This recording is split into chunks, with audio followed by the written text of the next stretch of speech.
Hello everyone, सर्वांना नमस्कार। हा व्हिडिओ मुख्यमंत्री युवा कार्य प्रशिक्षण योजनेअंतर्गत लागलेले आणि प्रशिक्षण संपलेल्या विद्यार्थ्यांसाठीच आहे। तर आता जस्ट म्हणजे एक दोन दिवसामध्ये किंवा आजपर्यंत, आता मला प्रॉपर डेट नाही माहीत, बट एक पत्र जाहीर झालेलं आहे बुलढाणा जिल्ह्यासाठी। तर अशा प्रकारचं कौशल्य विभागाला पूर्ण प्रत्येक जिल्ह्यासाठी पत्र जाहीर होऊ शकते, होईलच। एका जिल्ह्याला झालं तर पूर्ण ऑल ऑफ महाराष्ट्रामध्ये जाहीर होणार। तर ते पत्र यानिमित्त आहे की म्हणजे अशा प्रकारची मागणी मागवण्यात आलेली आहे की आतापर्यंत तुमच्याकडे काम करत असलेले जे युवा कार्य प्रशिक्षण योजनेअंतर्गत लागलेले प्रशिक्षणार्थी आहे, यापैकी किती लोकांना कायमस्वरूपी रोजगार मिळालेला आहे, अशा प्रकारची मागणी मागितण्यात आलेली आहे। आणि त्याची जी लास्ट डेट आहे ती 28/10 पर्यंत ही मागणी कौशल्य विभागाच्या माध्यमातून भरण्यात येणार आहे। तर हे बुलढाणा जिल्ह्याचं पत्र सध्या व्हायरल झालेलं आहे। अशा प्रकारचं पूर्ण ऑल ऑफ महाराष्ट्राचं होईल। बट एक क्लिअर कट मुद्दा मी क्लिअर करून देते की ही जी मागणी आहे ही प्रायव्हेट सेक्टरमध्ये लागलेले जे प्रशिक्षणार्थी आहे त्यांच्या रिलेटेड होतं। आतापर्यंत तरी गव्हर्मेंट सेक्टरमध्ये म्हणजे जसं कुठल्याही आपले जे विभाग आहेत, आरोग्य विभाग, शिक्षण विभाग किंवा अजून पोलीस डिपार्टमेंट, समथिंग जे काही विभाग आहे त्या विभागाशी रिलेटेड असं सेपरेट म्हणून की गव्हर्मेंट विभागातल्या विद्यार्थ्यांसाठीचं असं काही आलेलं नाही आहे। बट जो मजकूर लिहिलेला आहे म्हणजे जो विषय असतो त्या विषयामध्ये प्रॉपर प्रकारे मेन्शन पण केलेलं आहे की खाजगी आस्थापना, गव्हर्मेंट आस्थापना आणि अदर बाकी इतर त्या सर्वच ठिकाणचीच माहिती आलेली आहे। पण आपण या भ्रमात न राहता, म्हणजे जोपर्यंत आपल्या हातामध्ये किंवा आपल्या जिल्ह्याकडनं, आपल्या तहसीलकडनं आपल्याला कुठलं नोटिफिकेशन येत नाही की या प्रकारची मागणी मागितली आहे किंवा तुम्हाला कुठलं ना कुठलं व्हेरिफिकेशनसाठी यायला पाहिजे, तर अशा प्रकारची बळी करून आता तुम्ही जी कुठली जॉब करत आहे ती जॉब सोडून पुन्हा नादात यायची गरज नाही आहे। जेव्हा ही क्लिअर कट आपल्यापर्यंत पोहोचेल, माहिती प्रॉपर व्यवस्थितरित्या आपल्यापर्यंत कागद हातामध्ये येणार, आपल्याला सविस्तर तिथे हुबेहूब जाऊन जर त्यांनी आपल्याला कुठल्या प्रकारची इन्फॉर्मेशन विचारली, आपला डाटा कलेक्ट करायला सांगितला किंवा काही, तर आपण या गोष्टीवर विश्वास करायला पाहिजे। एक पत्र जाहीर झालेलं आहे, मान्य आहे की ते जाहीर झालं, त्याच्यामध्ये जे रोजगार परमनंटमध्ये म्हणजे ज्यांना कायमस्वरूपी रोजगार दिलेला आहे की नाही अशी अपडेटेड मागणी कौशल्य विभागाकडनं मागण्यात आलेली आहे। तर या रिलेटेडची जर प्रॉपर अपडेट आपल्याला मिळाली, प्रॉपर इन्फॉर्मेशन मिळाली तर मी तुमच्यापर्यंत नक्की शेअर करेल।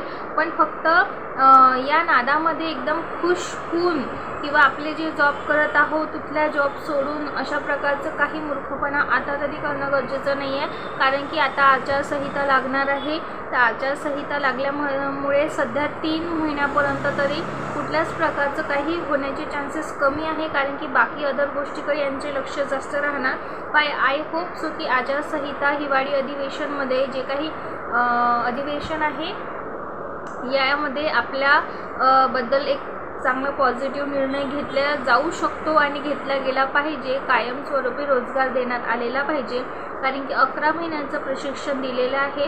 तर याबद्दल आपले जे उपमुख्यमंत्री आहे एकनाथजी शिंदे यांच्याशी पण काही नेत्यांशी बोलणं झालेलं आहे। त्यांचा पण आपले गुरुजन जे चॅनल आहे यांच्यावर पण माहिती सांगितण्यात आलेली आहे की त्यांनी काही अपडेटेड दिलेली आहे माहिती की तुमच्याबद्दल सुद्धा विचार करणं आणि रोजगाराबद्दलच आम्ही समोर डिसिजन घेणं सुरू आहे।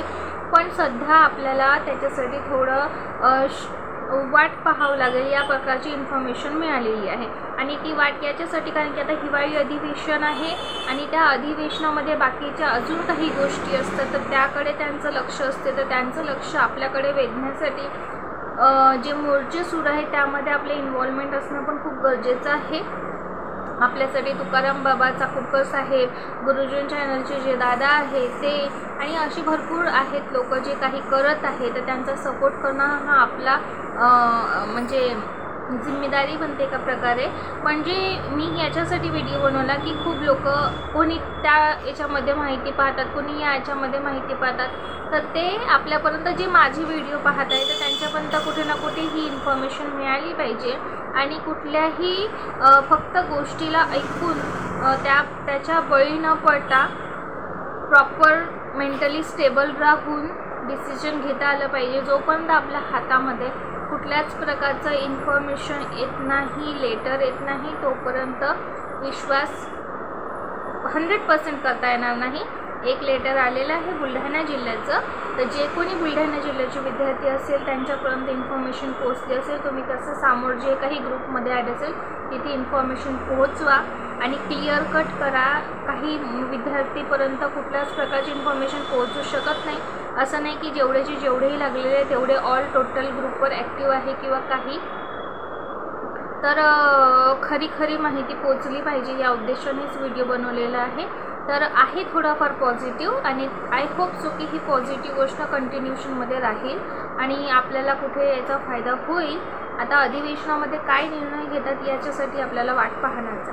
Thank you so much. आणि आपल्याही जिल्ह्यासाठी अशा प्रकारचं कौशल्य विभागानिमित्त म्हणजे आपल्याला जर असं लेटर मिळालं तर आय होप सो की मी तर जिल्हा परिषदमध्ये आरोग्य विभागामध्ये लागलेली होती, तर आरोग्य विभाग आणि ST महामंडळ हे 2 विभागाबद्दल थोडी इन्फॉर्मेशन आलेली आहे.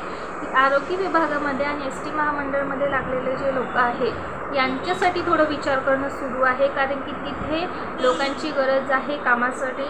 तर जे आपण प्रशिक्षणार्थी आहो यांचा थोडा विचार करण्याचे चान्सेस आहे, असं हे एक माहिती मिळालेली आहे. तर आय होप सो जेव्हा प्रॉपर एक लेटर येईल तेव्हा मी प्रॉपर तुम्हाला इन्फॉर्मेशन देईल. आता सध्या जी काही उडती खबर आहे ती मी तुमच्यापर्यंत पोहोचवलेली आहे. आणि thank you so much. Bye. Best of luck.